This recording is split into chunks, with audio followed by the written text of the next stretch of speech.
66 million years ago, the sky was on fire. Not the kind of fire you see at a tailgate, not a California wildfire. This was planetary.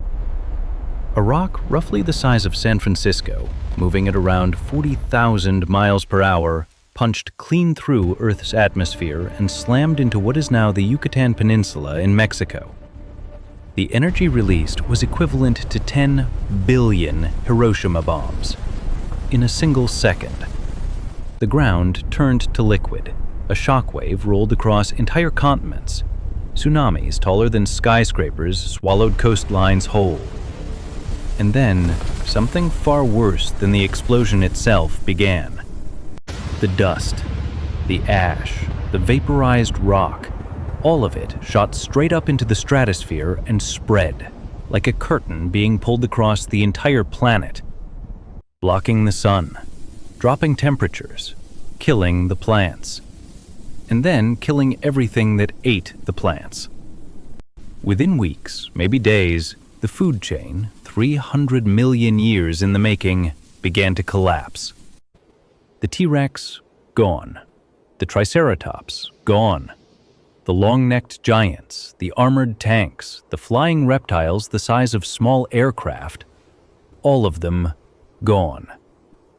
75% of all species on Earth erased. It was the end of an era. But here is the thing that nobody talks about. It was also a beginning.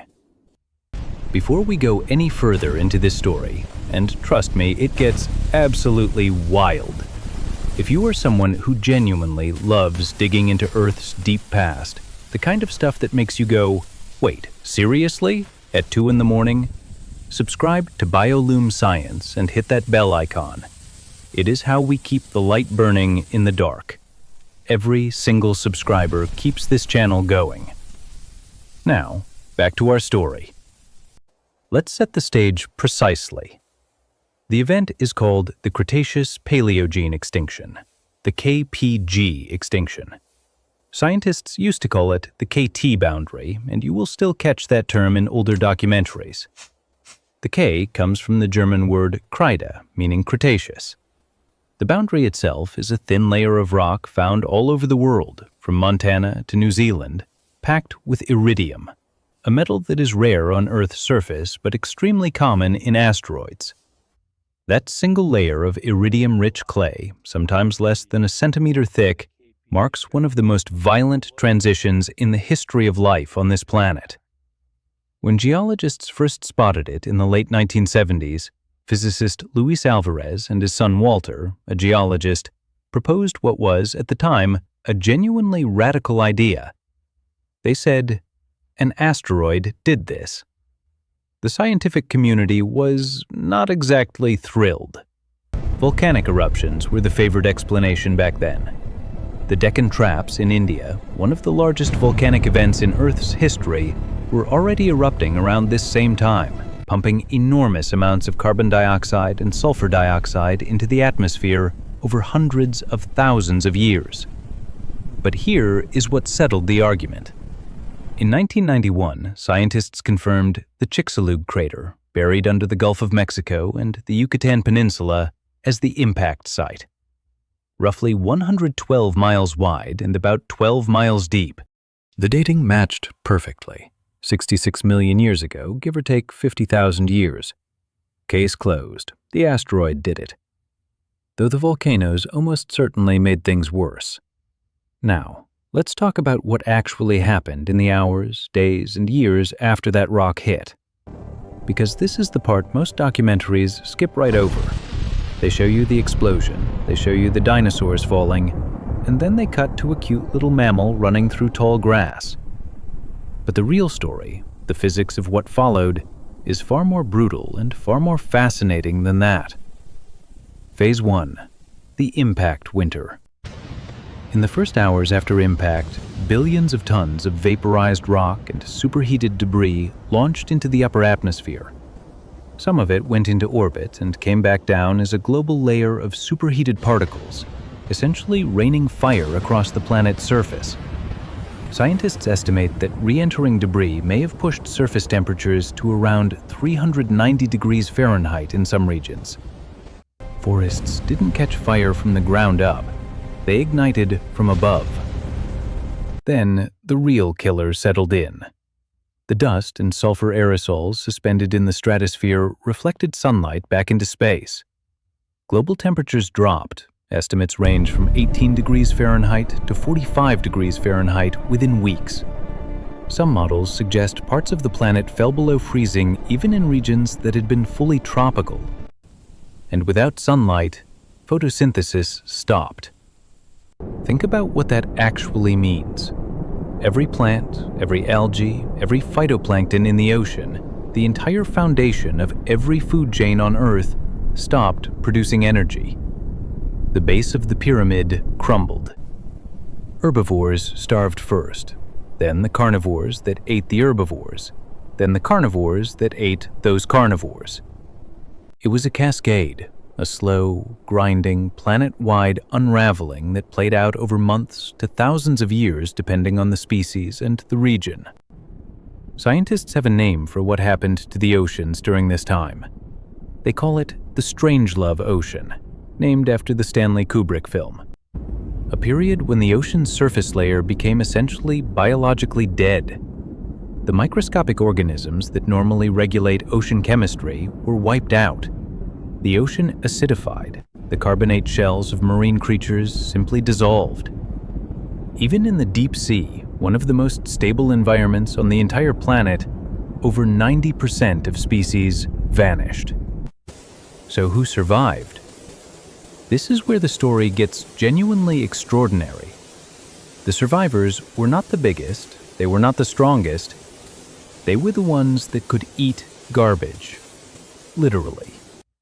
The first real survivors were detritivores, organisms that feed on dead and decaying organic matter. Insects, fungi, certain bacteria, some worms. When the living world collapsed, the dead world became the resource. And the things built to live off death, they thrived. Fungi, in particular, had an extraordinary bloom right after the impact. In fossil records from this period, there is a massive spike in fungal spores, so significant that scientists call it the fungal spike. For a brief, strange window of time, fungi may have been among the most dominant life forms on the surface of the Earth. Then came the survivors from the water. Freshwater ecosystems held up far better than land-based ones. Crocodilians, the ancestors of the alligators you'd find in the Florida Everglades today, survived almost entirely intact.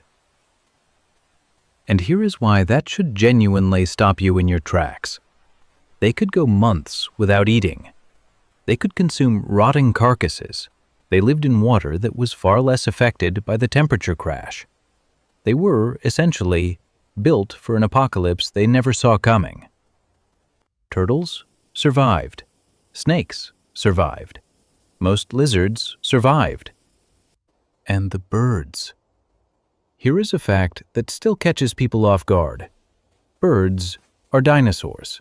Not descendants of dinosaurs, not loosely related to dinosaurs.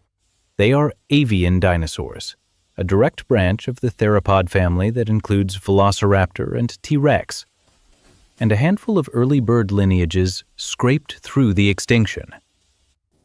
The ones that made it were almost certainly ground-feeding species, birds that could eat seeds. Seeds can lie dormant in soil for years, even decades. When everything else was dead and rotting, seeds were essentially stored solar energy just waiting underground. Those birds are the reason you have over 10,000 species of birds alive on Earth today. And then, there were the mammals. Before the impact, mammals had been living in the shadow of the dinosaurs for over 150 million years. They were small. Most were nocturnal, their eyes adapted for low light, their hearing sharp, their bodies built for hiding and burrowing. The largest mammals alive at the time of the impact were roughly the size of a badger. That is what inherited the Earth. Within just a few million years, a complete blink in geological time, Mammals exploded in size, diversity, and complexity in a process called adaptive radiation. With the large dinosaurs gone, every ecological niche was suddenly wide open. The large herbivore role, the apex predator role, the tree canopy role, the ocean-going role, the open plains runner. Mammals filled all of them. By about 50 million years ago, just 16 million years after the extinction, there were already early ancestors of whales in the ocean, early horses on the plains, primates in the trees. Primates in the trees. You see exactly where this is going. One of the most staggering truths in all of natural history is this: we exist because an asteroid hit. Your ability to think, to feel, to build cities, to make music, to have this conversation, none of it happens without that impact. The mammals that scraped through the KPG extinction were the direct ancestors of every primate that ever lived, including the one watching this video right now. The catastrophe that ended the Age of Giants built us. All right, let's clear some things up, because there are real misconceptions floating around about this event, things repeated in blockbuster movies, in textbooks, even in museum exhibits. Myth number 1. The dinosaurs went extinct overnight. No, they did not. The impact happened fast. The shock wave, the fires, the initial temperature drop, that was fast. But the extinction itself played out over thousands of years. Different species in different regions died at different rates. Some populations may have persisted for tens of thousands of years in isolated areas. Extinction, even mass extinction, is almost never a single moment. Myth number 2. Every non-avian dinosaur died immediately. Technically true, eventually, but the process was drawn out and uneven. Some large dinosaur species may have survived the initial impact event only to die out slowly as the ecosystems around them collapsed. The last non-avian dinosaurs were not killed by fire. They were killed by starvation and cold, slowly, across generations. Myth number 3. Mammals were just waiting in the wings, ready to take over. Not exactly. The early post-extinction world was brutal for mammals, too. Estimates suggest around 70% of mammal species also vanished during the KPG event. The survivors were not special simply because they were mammals.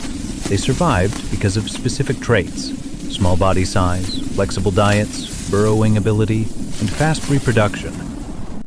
Evolution does not pick winners. It just eliminates the ones that cannot keep up. And whoever is left standing gets to play in the next round. Here is the part of this story I find genuinely haunting. The Deccan Traps, those massive volcanic eruptions in what is now India, were already destabilizing ecosystems before the asteroid arrived.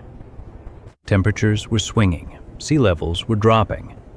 Some scientists argue the biosphere was already under serious stress, already weakened, and the asteroid was essentially the final blow to a world already teetering on the edge. A 1-2 punch. 66 million years in the making. And that raises a question that feels uncomfortably relevant right now. We are currently living through what scientists are calling the 6th mass extinction. Species are disappearing at a rate estimated to be between 1,000 and 10,000 times the natural background rate. Not because of an asteroid, not because of a supervolcano, because of us. Habitat destruction, climate change, pollution, invasive species, overhunting. The mechanisms are different, but the math is uncomfortably similar to what we see in the fossil record. And unlike the dinosaurs, we can see it coming. That is either the most terrifying thing about being human, or the most hopeful. 66 million years ago, the sky fell. The greatest creatures that ever walked this earth, animals that had ruled every continent for 165 million years, were gone in what amounts to, geologically speaking, a single breath. And in the rubble, in the cold darkness, in the ash of a world that had just been shattered, something small opened its eyes. Something warm-blooded, something that could hide, something stubborn enough to survive. And from that small, frightened creature, eating seeds and insects in a world of the dead, came the entire lineage of mammals. Every elephant, every dolphin, every wolf, every ape, every human. So the next time someone tells you catastrophe is the end of a story, remind them of the Paleocene. Remind them of what grew back. Remind them that the most extraordinary chapter in the history of life on this planet was not written in comfort and abundance. It was written in survival and chaos. The Earth does not mourn its extinctions. It builds on them. And 66 million years from now, if something is still here, still thinking, still looking up at the night sky, maybe it will trace its own existence all the way back to us, to this moment, to this civilization teetering on its own edge, and wonder how we made it through, or wonder why we didn't. That choice belongs to us. The universe is a story written in stone and light. Thank you for reading it with us at Biolume Science. If this episode gave you something real to think about, a fact that genuinely floored you, a connection you had never made before, share it. Drop a comment below and tell me which survivor surprised you the most. Was it the fungi? The crocodiles? The birds? Subscribe to Biolume Science. Hit that like button, share this video with someone who would love it. It directly helps this channel reach more people who actually care about this stuff. Until next time, keep looking deeper.